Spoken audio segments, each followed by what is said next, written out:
Hello, Flute Examiner followers. Thanks for joining us for another interview. Today, I have a friend of mine that I've known for a few years. We'll get into that in a second.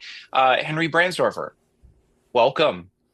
Hi there. I'm coming from West Michigan today, but I'm mostly in Japan these days, working at a travel company. And it just so happened that Henry said he was in town for a couple weeks, and rather than 16-hour difference, we are only dealing with 1 hour. So this is great. Henry and I go way back, actually, to your first NFA 2011. When you were but a wee babe. Yeah, and I remember, I think you were like, we talked about you about the age of 14. I remember you coming to the booth I was working, which was for Miyazawa, and just trying all of the flutes and hanging out. And then it just seemed to be like every NFA, when I would see you, you'd come to the booth and visit, and we would spend an hour or two just kind of being around. And so I've gotten to know you, and I've watched you literally grow up and do all these wonderful things, that we'll get into. But it's wonderful, and thank you for joining us for this interview. I think it's going to be a lot of fun. So I kind of already alluded to the first line of questioning. We met in 2011. Your first experience at NFA as a 14-year-old young flutist. What was that experience like for you, and what were some of your takeaways from that very first experience? Sure. NFA is a really important part of my life. I mean, I'm 28 now, so half my life has literally been NFA involved. Even if I'm not there every year, I've been thinking, okay, when's the next convention I can go to? Are there any people I'm going to get to meet next time? Are there any cool concerts that are going to be there? And I regret not being able to go last year because of that cool performance of the second Lieberman concerto. Really wanted to hear that, but uh, let's see. The NFA, I think one of the things my mother, who came with me for many of the conventions, accused me of was, you're spending too much time in the exhibitors hall, go to more of the events. And I think over time I gradually realized, well, a lot of the filmmakers do show new things at the convention, but you can always try them later. Yep. There's always another year. You can't really go to a recital with, like, I don't know, Wally Kujala again because he's since passed away, Mhm. or many of the really wonderful older pedagogues who might retire soon, or see a one of a kind concert, or master class, or one of your friends is performing. Those are kinds of things that you're not going to be able to do again necessarily. So after my first couple conventions, I've tried to kind of wean myself off of Mhm. spending more than half the time in the exhibitors hall. I'm not very good at that. I do spend a lot of time in the exhibitors hall, but it's good to both combine that social aspect, the musical aspect, and getting to try new instruments. Absolutely. I think that's well said. You can get sucked into the exhibit hall, which, as somebody who works for one of the dealers, or one of the flute companies, um, we of course want you in the exhibit hall because we want to show you what we have. But at the same time, exactly what you said, like, there's so many opportunities that you won't get to do again. I think that's a very wise statement. And finding that balance is really tricky because there are lots of shiny things and you can get distracted for hours upon hours. So I think that's a really great takeaway for you. And thank you for sharing that. So how many times have you been to NFA, and what is it specifically, and I know you touched on it already, what is it about the convention that makes it so important for you? Yeah, I think the last convention I went to was 2024 in San Antonio, and that was my ninth convention. So next summer, when it's in Portland, I will be going. It's my first double-digit convention, which is crazy, considering I'm not even 30, and I won't even be 30 by then. But a third of the years of my life, I've been NFA crazy. Um, the NFA isn't just about flute. It's not even just about music. It's about a community. It's about coming together, about a shared passion, and kind of finding our common ground, even with people that sometimes we disagree on things. We gotta find a way to make music together, but not just that. We want to find a way we can work towards a common goal. Improving flute education, improving accessibility, making the instruments better, and over time, I think we've mostly accomplished a lot of those goals. Yep. And it's always, I mean, for me also, it's about seeing the people I only see once a year, or Yeah, every couple years, like you always make it a point to come by and say hi, which I really appreciate. So yeah, it's keeping those connections. yeah, Um, I was going to ask you about any advice for the first time goer, but you've just said it already. Make sure you go see things. Don't just stick to the exhibit hall, but go out, see things. Have you met any of your flute idols or heroes? yeah. And who were they, if you can name a few? I think I do not remember exact years, but I've met James Galway at one convention, Jasmine Choi, uh, and I've seen master classes with half a dozen people that I would never have the confidence to talk with. But it's just so impressive to see these people who are going to end up in the history books basically, and see that they're just people too. You know, and something I think we should keep in mind is maybe to and I know to some extent there is a pedestal that we put some of these people on. If we Mhm. can see them as people in addition to how great they are, we can make a lot of things better for the next generation if we don't act like no matter how good of a musician you are, you're still just a person and everyone deserves respect. And you beat me to the second part of that question was how has your perspective changed on them? I mean, like so now, when you're with fellow musicians and stuff, and you see like Jasmine Choi or Galway pop up on a video or a recording or something, do you kind of is it kind of fun for you to go, I've met them or I've seen them live or I've actually shook their hand and heard them perform live? How does that um how does that is that different for you now after having met them? Yeah. One element that I think comes into it is, I mean, so maybe the older generation of flutists who I haven't had the opportunity to meet, but I know my teachers met some of these people. So like let's say Jean-Pierre Rampal. My teacher actually had him play with the local orchestra here in Grand Rapids back in either the 70s or the 80s. He played the E Bear Flute Concerto to a sold out house, and we had a woman conductor back then. It's a really cool story. And they went out drinking afterwards.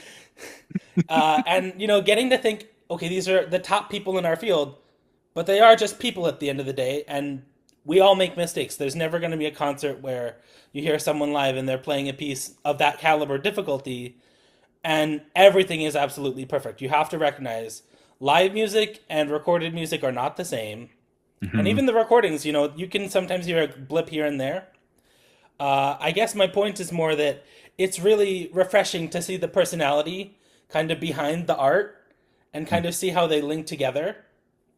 And some of the choices they make, like, oh, they phrased it this way. Well, actually, when I talked to them, they kind of spoke that way too. And it's really cool to kind of think of that way in which people are artists, but people first.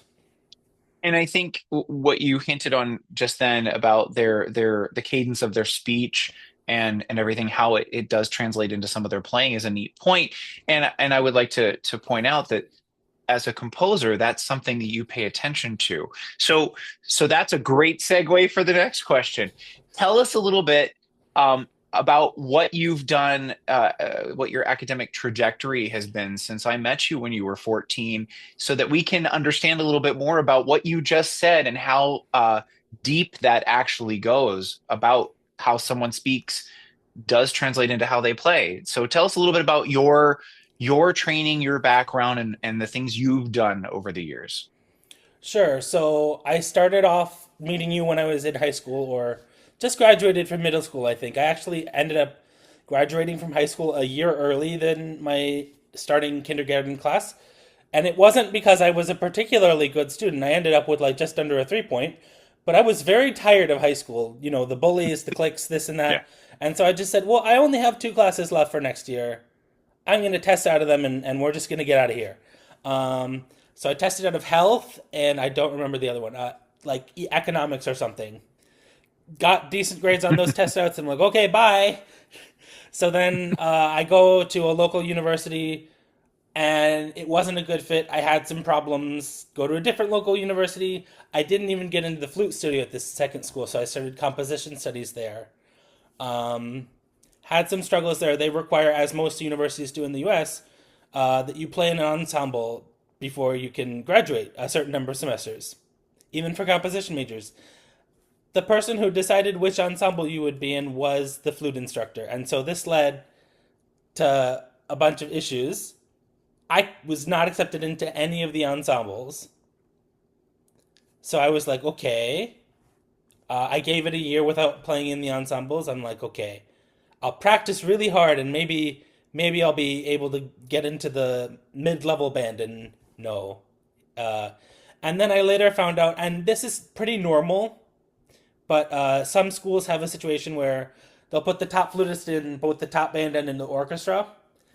But I felt I had played pretty darn well in that ensemble audition. And the fact that they were doubling up on three students between those two ensembles, but they wouldn't have a slot open for a composition major who needs to play in an ensemble to graduate, that was really frustrating for me. So in that time, I was like, okay, I gotta find something else as like a backup plan.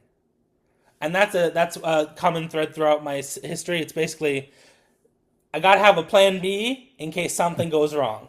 And I think that's really important for us as musicians or even just general people. If your right hand breaks, you will not be able to play the flute. Uh, if you get an injury on your cheek through a car crash, you might not be able to play for several months. We have to think about that stuff. So I started studying Japanese at the program here at this school. I studied abroad for part of a semester in Japan. It was a really life changing experience. Um, and after I got back, I was like, this isn't really a fit either. I want to be able to play the flute to some extent. Uh, I wasn't really feeling like I was growing as much as a composer there. So I moved to Hawaii and I got into the University of Hawaii at Manoa. I entered as a Japanese major, but also kind of music as a second major, but ended up not graduating with that. Spent 2 years there. Well, 2 years studying with the faculty there, of course. We all know what happened in 2020, and I ended up being remote for about two-thirds of my time there. Oh, But I had some really good experiences in the semester and a half I got on the campus. I was able to progress really quickly in Japanese because there's so many tourists, especially back then. Japanese tourists to Hawaii were maybe half the tourists or more from anywhere, including the mainland US. That is a huge number of people coming and going, and you can just go down to the beach and talk to people in Japanese, in Korean, in Chinese. And it was really fun to be able to do that and learn by talking to people. Here in Michigan, there's not such a big population on the west side of the state, more of a Detroit thing. And then I graduated in 2021 with my bachelor in Japanese. No music minor because I needed more classes to get that done. So I'm just like, okay, how can I find a next step that will get me where I want to go? And so I looked a couple places, and I found in the pandemic there was one school that was accepting applications in Japan, Elizabeth University of Music in Hiroshima. I applied as a composition major and I got accepted for September, and then I got pushed back because the we had that one wave. What was it? In late 2021, it was the one of the variants. I don't remember the Delta variant. hmm. Yeah, and so I pushed that back. I got in just before the semester started. March 2022, the academic calendar in Japan is actually April through March. So it's spring semester is the first semester, end of summer, like you have a couple months off. Then October through February is your second semester.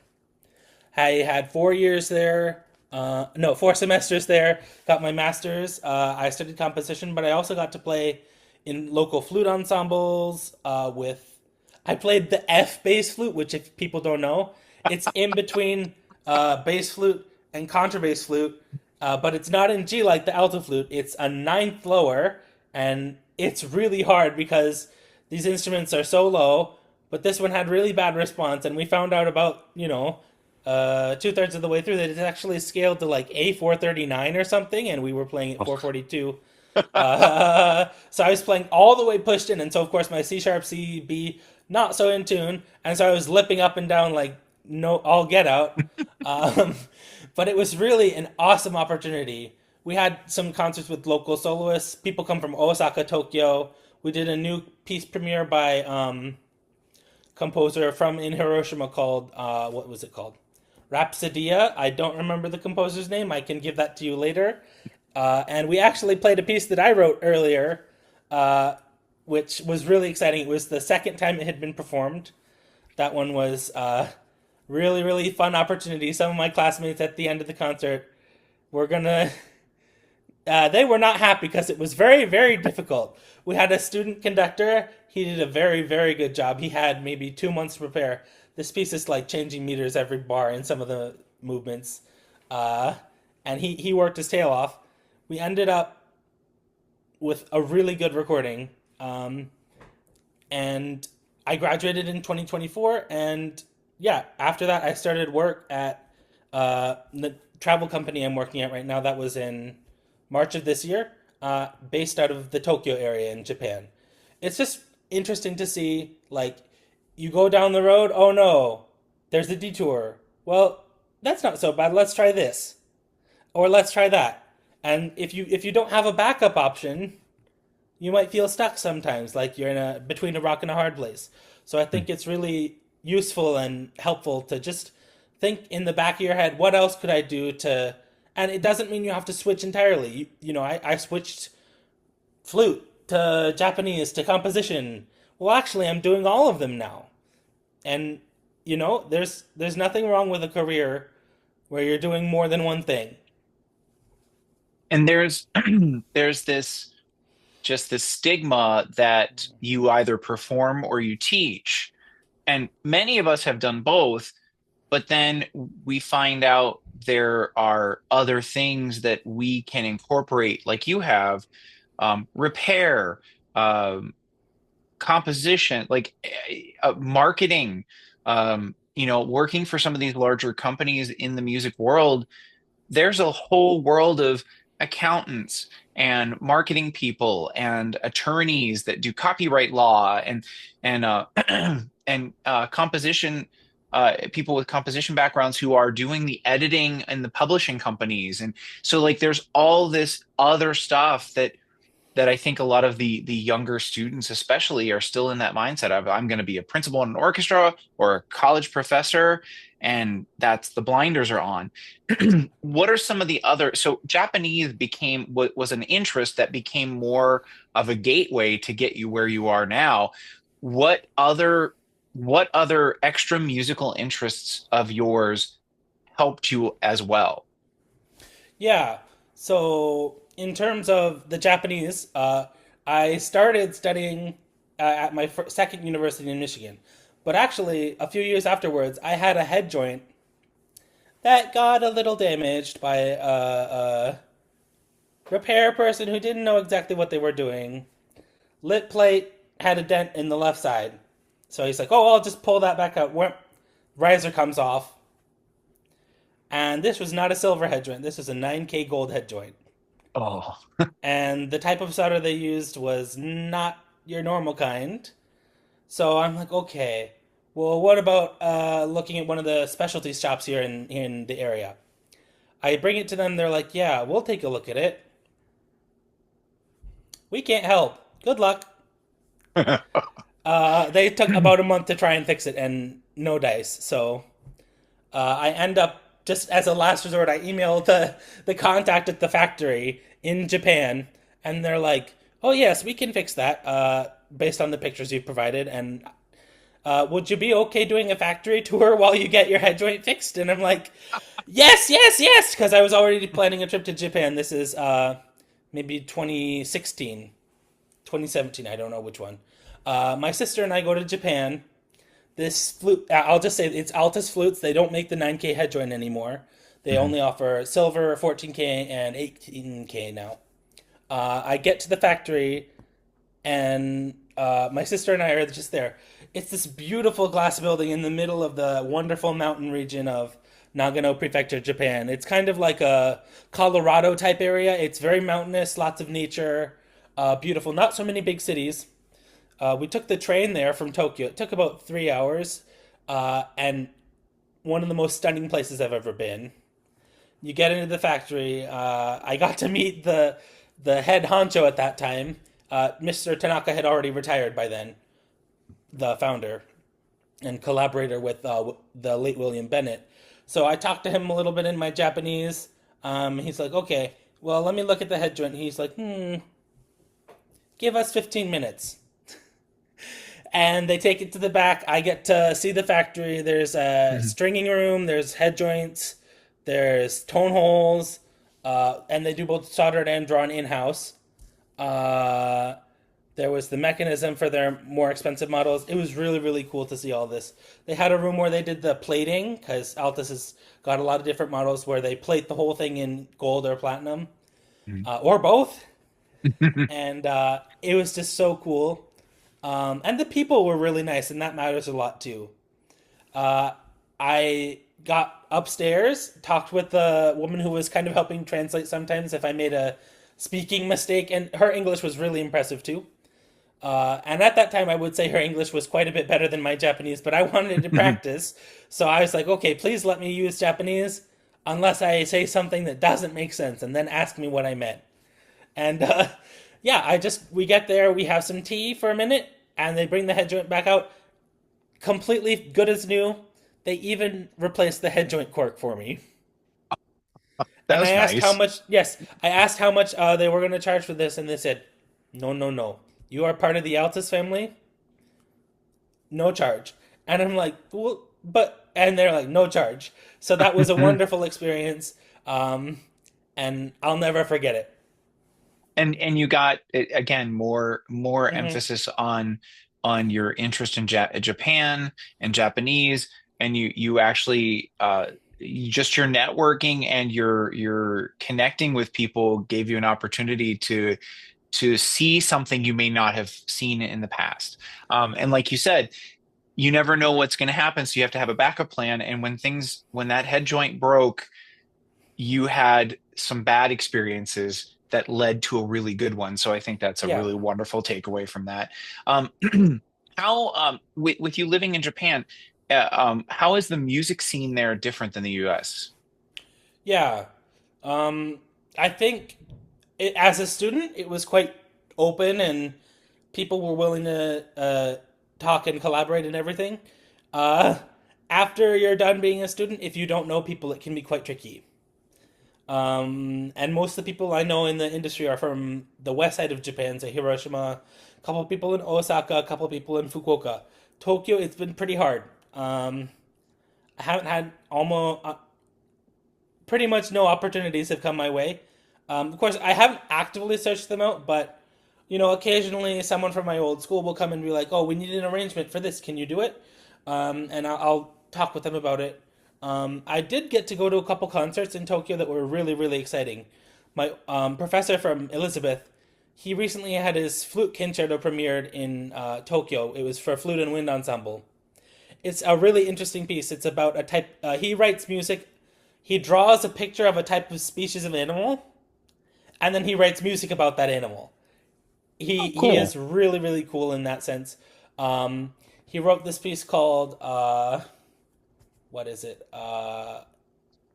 It's a type of like angelfish, like royal angelfish. I don't remember the exact name.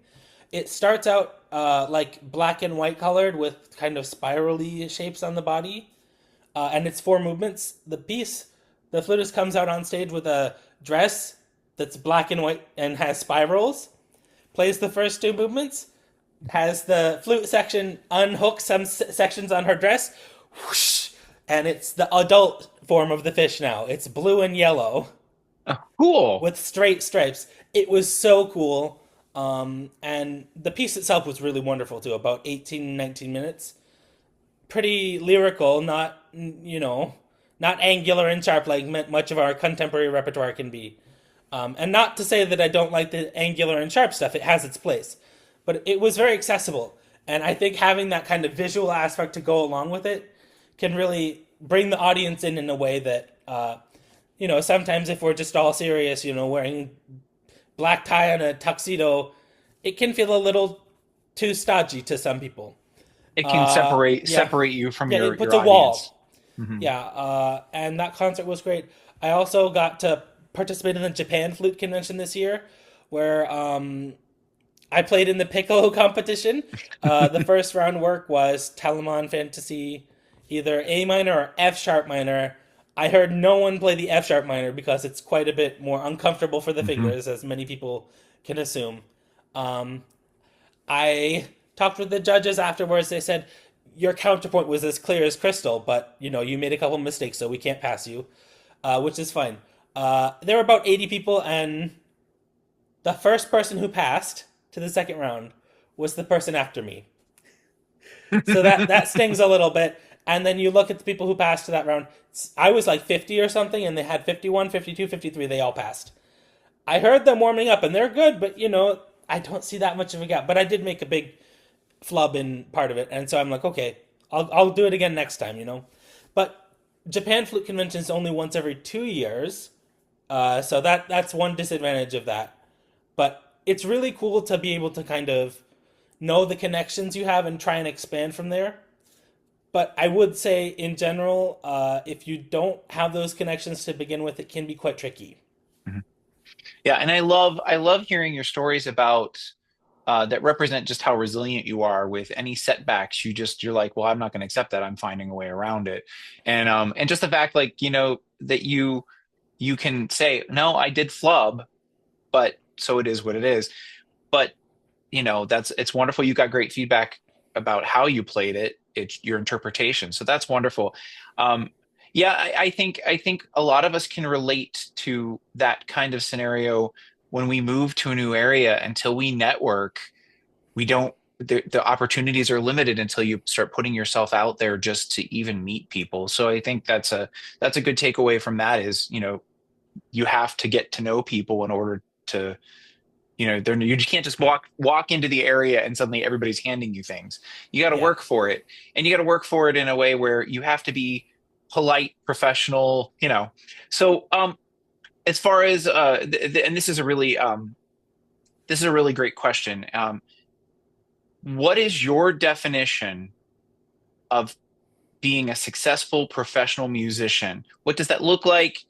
And especially nowadays with just the turmoil and topsy-turvy climate that we're in, Yeah.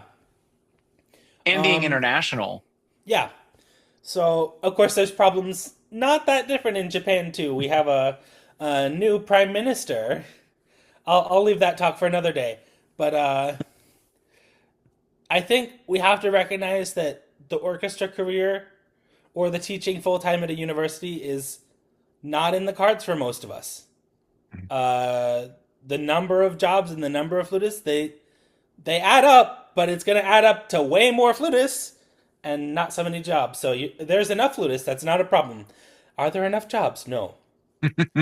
So I think one of the biggest things for us is to try to find a variety of different avenues in which we can fulfill our passion for music and drive to be musicians without judging ourselves necessarily that, oh, I wasn't good enough, I messed up, I don't like this word, but a failure for not winning that audition, getting that job. It's just not true.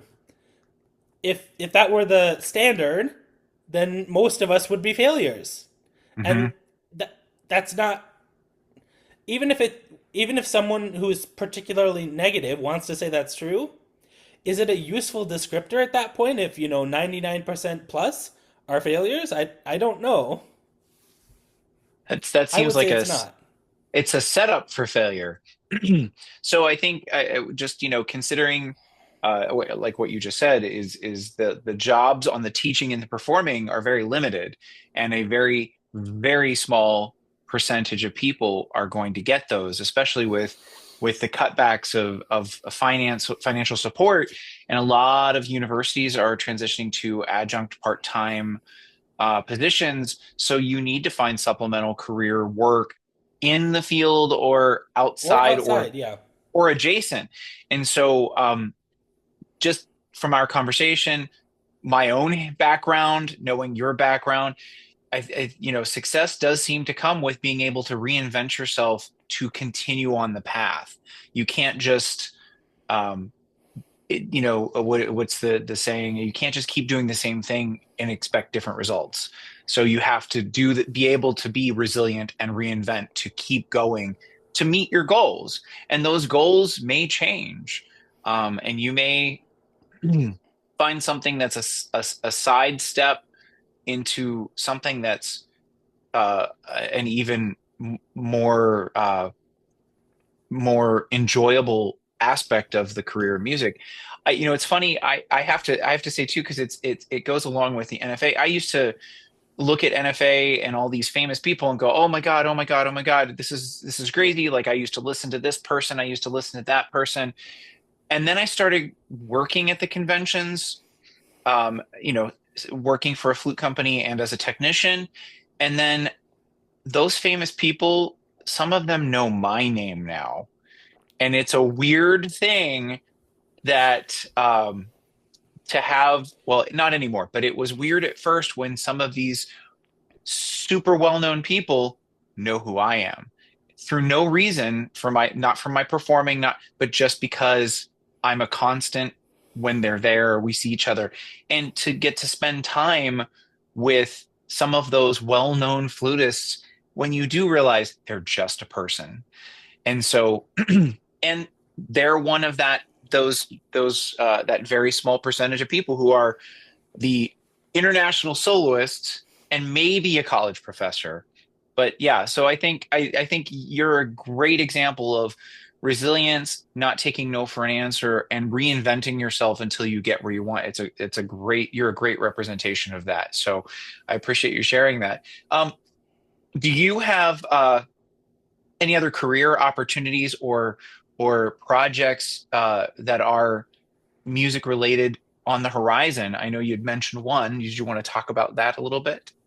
Yeah, so I got selected. This is my second time working with the NFA on a new composition.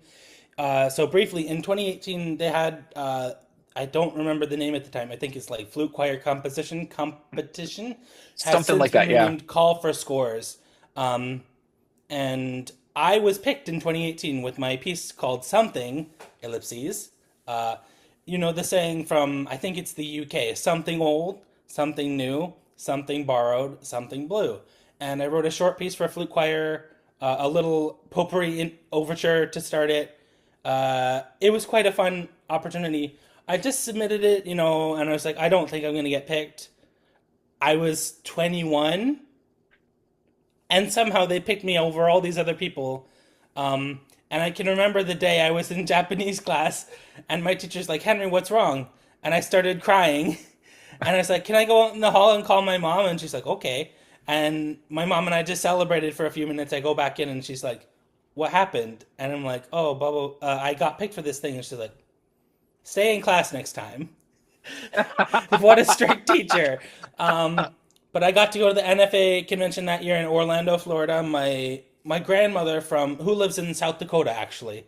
She also flew down for that concert. My sister and her at that time fiance, now spouse, they both came. My mom. It was just a wonderful time. We got to go to Disneyland, Disney World. Um, just a wonderful experience. And the professional flute choir at the NFA, super wonderful people, all very Mhm. kind, very professional. The conductor who works at University of Nebraska, he is so nice. He worked his tail Mhm. off to get that piece ready because it's probably harder for a conductor than any of the playing parts. I would know. I had to play it first flute in it later with my ensemble in Hiroshima. Um, it was just really an awesome opportunity. Um, and now this year, in January, the NFA had its own call for proposals again. They do this not every year, I don't think, but some years they have new Mhm. founding for a new piece to be written. There was the Low Flutes committee, which one of the other people won. Her name's Erin Spencer. And I got picked for the IDEA committee, which is inclusivity, diversity, equity, equity, and I don't remember the fourth one, accessibility. Um, Accessibility. and I'm writing. Actually, I've already finished my piece. It's about four. It's called "On the Shoulders of Giants." Four miniatures for flute ensemble. Get it? Giants miniatures. Anyway, I wrote about four different American activists from the 20th century. We start off with Russell Means, the Native American activist. Second movement was a walk through the parks for Rosa Parks. Third movement is called If We Build Houses. It's a story I actually learned about when I was in Japan. This man from the Seattle area, his name's Floyd Schmo. He was really unhappy with what we did during the World War II era, and he went to Japan and offered to help. And he brought funding and other people from the U.S. They built houses for the residents of Hiroshima after the war, since so much of the city was destroyed. And I think they ended up building about 40 houses, and one of them is still standing today, which I think is a really cool fact. That one I took from an earlier work and just added a different accompaniment. And then the fourth movement is called A la Marsha, but spelled as in Marsha P. Johnson, the New York City gay rights activist. And that one's really fun. It ends with kind of a quasi Stars and Stripes Piccolo obligato figure. Yeah, I'm really excited for the premiere next summer in Portland. I look forward to hearing that. I was very excited when I saw your name pop up as the as the award.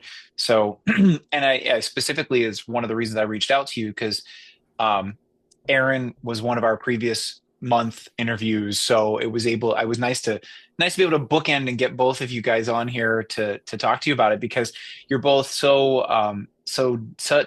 different people, but at the same point, you still have a lot of similarities in just how you write your music and it's focused on the bigger picture and the theme for yours is great. I can't wait to hear it. So, for those people who will be in Portland, please make sure that you find Henry, you go to the performance, introduce yourself and say hello, especially if you're in the younger crowd who's just getting your start, just like he did at his first NFA at a ripe old age of 14.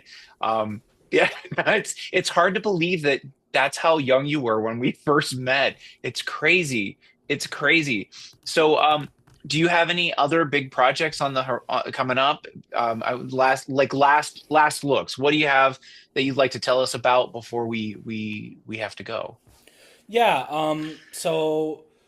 I started working with some of the people in Japan at one of the flute companies in Shizuoka Prefecture. They're called Flute Masters. There used to be three ex Yamaha employees. Two of them have since retired, as they should. They're about 70 or 80 now. Um, they were wonderful people at Yamaha. They worked on repair tech issues and making the flutes. And the guy who's still working there was actually he was the R&D head for woodwinds at Yamaha back in the 80s and 70s. He is still running the company, but he's looking to expand overseas, and we've worked with each other a few times. I met at the convention again this summer. I've been to the factory a couple times in person just to get repairs, but actually, the last time he said, if you have some time, I could teach you the basics, and if you and take a 3 day like long weekend, and we could show you the very very low level basics. I got to take apart a couple flutes, um, one from another maker and one from this company, and it's like, okay, this is what's different about our flutes. This is why we do this part this way. We do have different head joints, but only a couple because we think too many head joints can lead to choice paralysis for a lot of players. Mhm. And we talked a lot about just what that company means in terms of what their goals are. It's not a super loud flute that can through a whole orchestra. That's the piccolo's job, is what he told me. Um, but he wants something more colorful, more flexible. And we might be looking at expanding into the U.S. In a couple years. Maybe 2027 or 2028. He can come over from Japan, and I'll be the one of the people working at the booth in NFA, so that would be really exciting.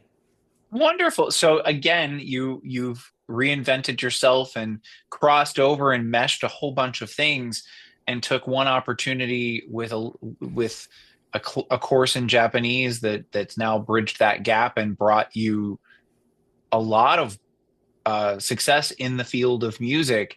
So that's I think that's a great takeaway for everybody is to just see how you can incorporate so many different aspects into doing whatever career path you want to make and enjoy the process because it isn't always easy but it's never dull. It's never dull.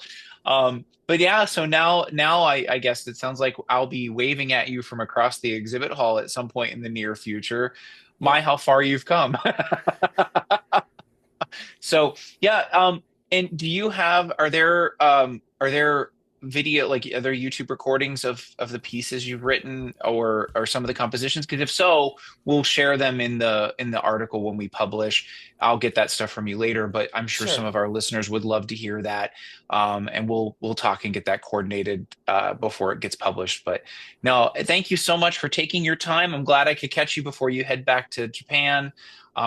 But this has been a lot of fun, and I think you've shared a lot of wonderful accomplishments with everybody, and hopefully, we'll remind them to come say hi to you in Portland because quite a few of us will be there, and it's always a great opportunity to network, and you just never know where some of those connections are going to lead.